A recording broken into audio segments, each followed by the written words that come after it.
Well, I'd like to welcome back Dan Ohlweiler.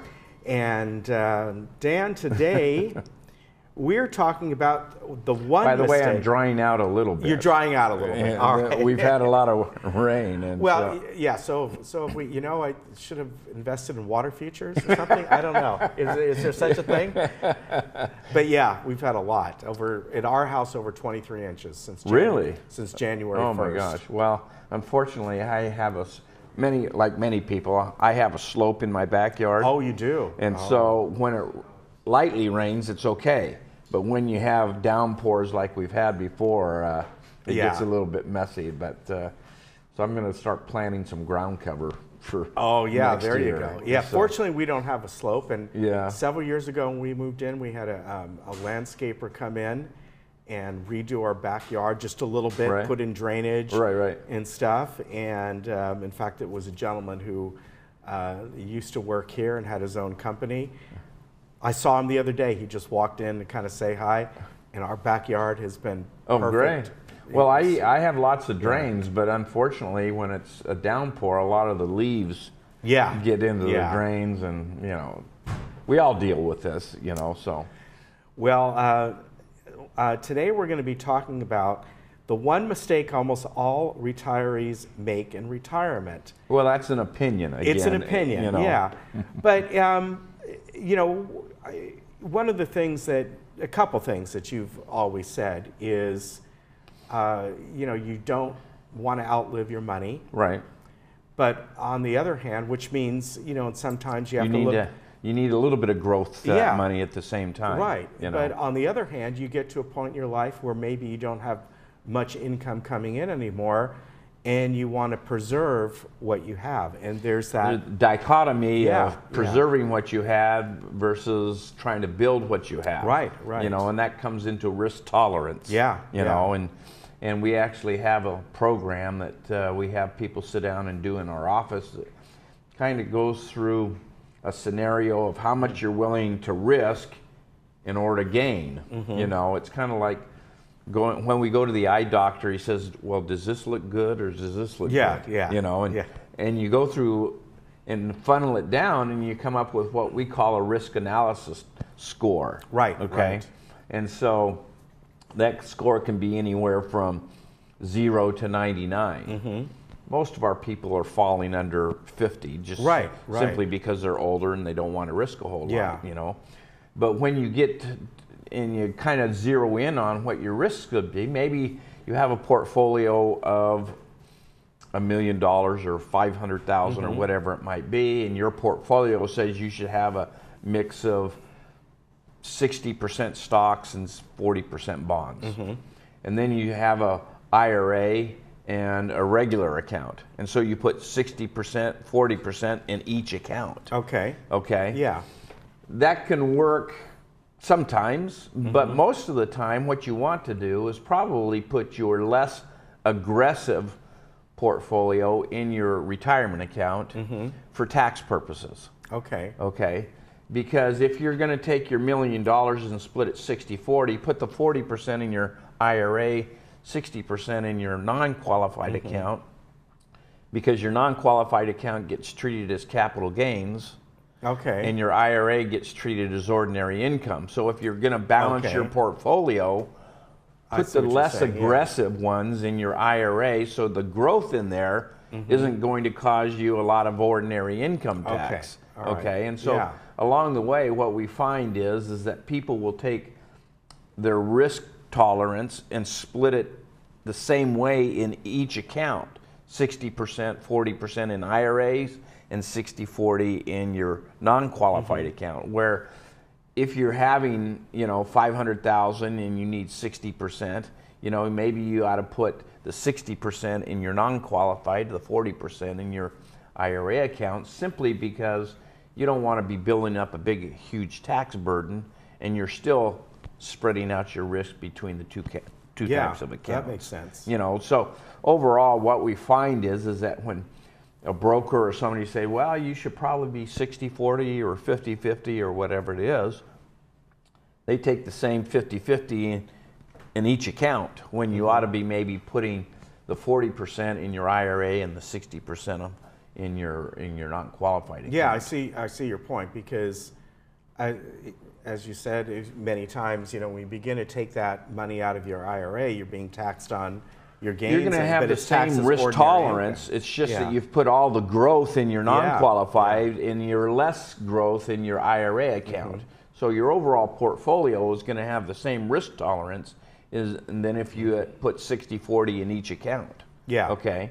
And so what you're trying to do is take advantage of capital gains for the portion of that portfolio that you want to grow, and the ones, bonds or annuities or whatever you're doing in your IRA account isn't going to grow quite as much as the other one, creating a higher tax bracket or a tax problem in the future. So generally, capital gains are going to be taxed at more of a fixed rate. Yeah, where, it's 15% right now, unless you're Donald Trump or somebody. Right, you right. know, that they're in the 23% because of state and federal Right, tax. right. But generally, for those of us that are in the middle class, it's 15% plus whatever state taxes are. You know, so you want to take advantage of the capital gains for your growth side of your portfolio, and keep your IRAs so they're not growing quite as much, but it's balancing out your risk on your overall portfolio. Right. So there's some planning that you can do.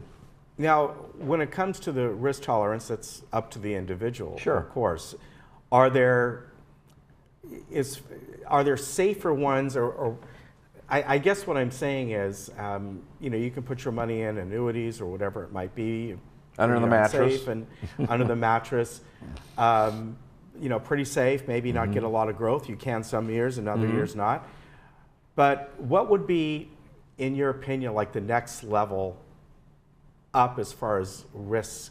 Do you understand what I mean? You're going from very little risk, then somebody goes, I want a little bit. You can have mutual funds, but you can have conservative mutual funds, as opposed to aggressive growth mutual funds. Yeah. Okay. We actually have an institutional money managers that set platforms. Okay. And these platforms probably have, I don't know, 25 or 30 different money managers in those platforms. Vanguard, Fidelity, Oppenheimer. And each of these platforms are assigned a different risk factor. Okay. Okay, maybe you have a risk factor of 35. Well, we want to stay within somewhere between 30 and 40 for you. Right. Okay. And so we'll pick a platform that has 15 or 20 different mutual fund managers that has a risk tolerance of 35. Okay. Okay, and so it allows us to kind of customize for everybody what they want to do. Okay, now obviously you don't want to have everything in that, but you want to have a good foundation that we've talked about before. You know, some you know, there's some very good annuity contracts out there, others that aren't so good, you know, a lot of fees and things like that. So it depends on the type of programs that you have. But overall, you know, at this, you know, the market had a bad last quarter. You're right. Okay, it was down quite a bit. Right. Okay. This first quarter has done okay. Right, You know, it kind of balances out. You know, tell me what's going to happen, I'll tell you what to do, type of thing. Yeah. We just don't know. So, you know, what I have found is generally speaking, not always, but generally speaking, whether somebody makes 4 to 6% on their portfolio isn't going to change your lifestyle if they make 8 to 10. Right. But if they lose that money, that's going to impact that. Yeah. And so what I find is that people need to probably be educated about what is it that we really want to do. Do we want to protect our money and have a fair return, or are we trying to get aggressive? Right. You know, and hey, I'll take the 20% returns and the 30% losses on a roller coaster. Yeah. Some people are happy to do that. I had a client in the other day, actually not a client yet, that hopefully will be, but you know, she has $800,000 in 3 stocks. You know, they have Alibaba, you know, Facebook, and one other one. Well, those are all have a risk score of 95. Yeah, yeah. You know, so she sees the high, you know, up and down, but, you know, that's the way that it is. So, you know, it's not right or wrong. It's just what fits your personality and what really is your goal at this stage in life. What I find is most people you know, when you start to retire, don't want to risk their money anymore. Right. We've kind of gone through that accumulation stage. We've accumulated our assets. We're ready to sail off into the retirement sunset. Really, they ought to be protecting their money and getting a fair return. Yeah. You know, Very overall. good. And how you allocate that, you can allocate it both ways, but there's some strategies involved in tax factor wise. Yeah, that's interesting that You know. you know, this subject, Yeah. because I didn't realize that. Yeah, yeah. And I can see where people go, well, you know, I'm both supposed to be accounts are going to be 75-25, so I'm going to put 75-25 in my non-qualified and 75-25 in my qualified. Well, you probably ought to be putting 75 in your qualified account and 25 in your non-qualified. Yeah, you know. that makes sense. All right, very good. Any seminars coming up? We've got one. I think we got one on next Thursday and then the following Monday. Okay. Okay, so those are all at Ruth Chris in Irvine.